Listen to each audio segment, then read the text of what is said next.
Hello guys, ഇന്നൊരു പുട്ട് വീഡിയോയാണേ. പുട്ടുണ്ടാക്കുന്നത് എങ്ങനെയാണെന്ന് ആർക്കും പറഞ്ഞു തരേണ്ട കാര്യമില്ല. പക്ഷെ പറയാൻ വന്നത് അതല്ല കേട്ടോ.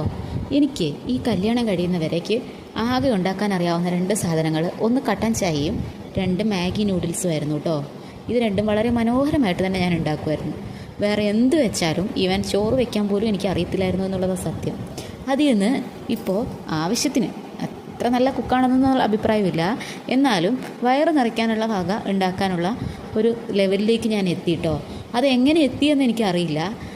ഞാൻ എങ്ങനെയാണ് പഠിച്ചതെന്നും എനിക്കറിയത്തില്ല. എങ്ങനെയൊക്കെയോ തട്ടിമുട്ടിയൊക്കെ വന്നു. ഇപ്പോൾ എന്ത് വേണമെങ്കിലും ഉണ്ടാക്കാൻ പറ്റുന്നൊരു ലെവലിലേക്കായേ. അപ്പോൾ എനിക്ക് എപ്പോൾ പുട്ട് കഴിച്ചാലും ഓർമ്മ വരുന്നൊരു കാര്യമുണ്ട് കേട്ടോ. അതെന്താണെന്ന് പറയാവേ.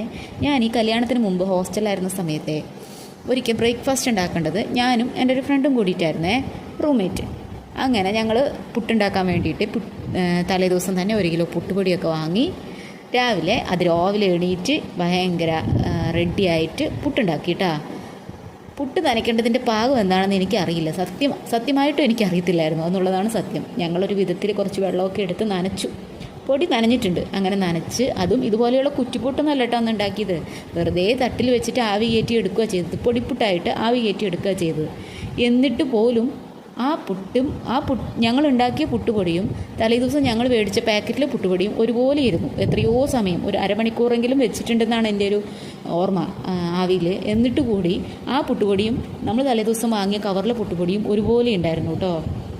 ഒരാളും കഴിച്ചില്ല. ഞങ്ങൾ മാത്രമല്ല, ഹോസ്റ്റലിലുള്ള എല്ലാവരും അന്നത്തെ ദിവസം പട്ടിണിയായിരുന്നു. എന്നിട്ട് നമ്മുടെ മെസ്സിലെ ചേച്ചിമാർ അന്ന് വൈകുന്നേരം ഞങ്ങൾ ഡ്യൂട്ടി കഴിഞ്ഞ് വന്ന സമയത്ത് പറഞ്ഞൊരു കാര്യമുണ്ട്. നിങ്ങൾ ഉണ്ടാക്കി വെച്ചിട്ട് പോയ പുട്ടിലേക്ക് നമ്മൾ വെള്ളമൊക്കെ എടുക്കുന്ന ജഗ്ഗില്ലേ, ആ ജഗ്ഗിൽ 2 ജഗ്ഗ് വെള്ളം ഒഴിച്ചവർ നനച്ചത്രേ. അപ്പം ഞങ്ങൾ എത്ര വെള്ളം ഒഴിച്ചിട്ടുണ്ടാവും? എനിക്കെപ്പോൾ പുട്ട് കഴിക്കാനിരുന്നാലും ഇതാണ് കേട്ടോ ഓർമ്മ വരിക. പക്ഷേ അതിന് ശേഷം ഞാൻ പുട്ടുണ്ടാക്കിയിട്ടില്ല. പിന്നെ ഞാൻ പുട്ടുണ്ടാക്കുന്നത് എൻ്റെ കല്യാണം കഴിഞ്ഞിട്ടാണ്. ആ തവണ ഞാൻ പുട്ടുണ്ടാക്കിയപ്പോൾ ഇത് ഭയങ്കര അടിപൊളിയായിട്ട് വന്നു കേട്ടോ. അപ്പോൾ എനിക്ക് തന്നെ അതിശയം തോന്നി. പിന്നെ ഒരു കാര്യം, ഞാൻ രണ്ടാമത്, അതായത് എൻ്റെ കല്യാണം കഴിഞ്ഞ് ഞാൻ പുട്ടുണ്ടാക്കുന്ന സമയത്ത് അതിലേക്ക് വെള്ളം ചേർക്കുമ്പോഴൊക്കെ എൻ്റെ മനസ്സിലേക്ക് വരുന്നത് ഈ കാര്യമാണ്. നിങ്ങളുണ്ടാക്കിയ പുട്ടിൽ ഞങ്ങളിതാ ഈ ജഗ്ഗിൽ 2 ജഗ്ഗ് വെള്ളം ചേർത്ത് നനച്ചു കേട്ടോ എന്ന് പറയുന്നൊരു ഡയലോഗ് എനിക്ക് ഓർമ്മ വരിക. അപ്പോൾ എനിക്കറിയാം എൻ്റെ കണക്കിനുള്ള വെള്ളം പോരാ, ആ വെള്ളത്തിൻ്റെ ഒരുപാട് ഇരട്ടി വെള്ളം വേണം പുട്ട് നനയാൻ വേണ്ടിയിട്ടെന്ന് കേട്ടോ. അപ്പോൾ ഇതാ നമ്മുടെ പുട്ട് റെഡി ആയിട്ടുണ്ടേ.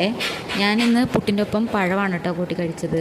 ഞങ്ങൾ സാധാരണ കടലക്കറിയാണ് ഉണ്ടാക്കാറ്. നിങ്ങൾക്ക് ഏത് കോമ്പിനേഷനാണ് ഇഷ്ടമെന്ന് പറയണം കേട്ടോ. അപ്പോൾ അത്രയേ ഉള്ളൂ. വീഡിയോസ് ഇഷ്ടമാവുകയാണെങ്കിൽ ലൈക്ക് ചെയ്യണം, ഷെയർ ചെയ്യണം, പിന്നെ ചാനലൊന്ന് സബ്സ്ക്രൈബും കൂടി ചെയ്യണേ.